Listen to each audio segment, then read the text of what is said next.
ముచ్చింతల్ శ్రీరామనగరంలో సమతాకుంభ ఉత్సవాలు శ్రీ రామానుజాచార్య 108 దివ్య దేశాల 4వ బ్రహ్మోత్సవాలు ఆధ్యాత్మిక శోభను నింపుతున్నాయి. చిన్నజీయర్ స్వామి పర్యవేక్షణలో ఉత్సవాలు కన్నుల పండుగగా సాగుతున్నాయి. దివ్య దేశాల ప్రాశస్త్యాన్ని స్వామీజీ వివరిస్తుంటే భక్తులు పులకించిపోతున్నారు. ఈ వేడుకలు భక్తుల మనస్సుల్లో చిరస్థాయిగా నిలిచిపోయే ఆధ్యాత్మిక అనుభూతిని మిగులుస్తున్నాయి. 9వ రోజు కూడా కన్నుల పండుగగా సమతాకుంభ 4వ బ్రహ్మోత్సవాలు జరుగుతున్నాయి. ఇవాళ ఉదయం ఆరాధన, అష్టాక్షరి మంత్రజపం, నిత్య పూర్ణాహుతి, తీర్థప్రసాద గోష్ఠి జరగనున్నాయి. ఆ తర్వాత 18 దివ్యదేశ మూర్తులకు తిరుమంజన సేవ ఘనంగా జరగనుంది. స్వర్ణ రామానుజులకు 108 దివ్య దేశాల మర్యాద సమర్పణ ఆచార్య వరివశ్యతో పాటుగా సాయంత్రం తెప్పోత్సవం జరగనుంది. మనం భగవంతుడికి జరిగేటటువంటి వైభవానికి యోజనం కలిగేది మనకే.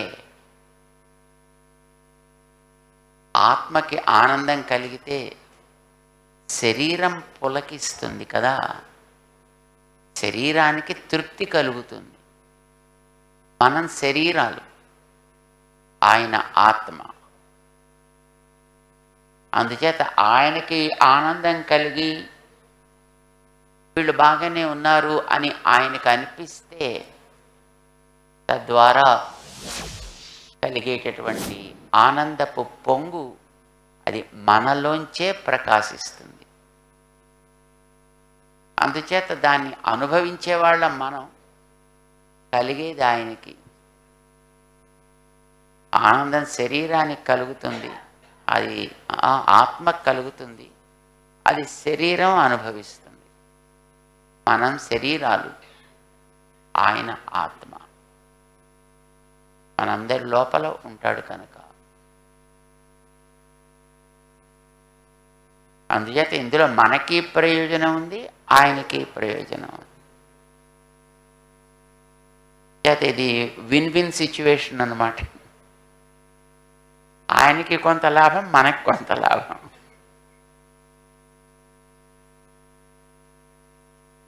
భగవంతుడు అలాగా మనని చూసి ఆయన ఆనందించి ఆయనని కలిగిన దానిని తలుచుకుని మనం ఆనందించే స్థితిని కలిగించగలిగినటువంటి మహనీయులు రామానుజాచార్య స్వామి.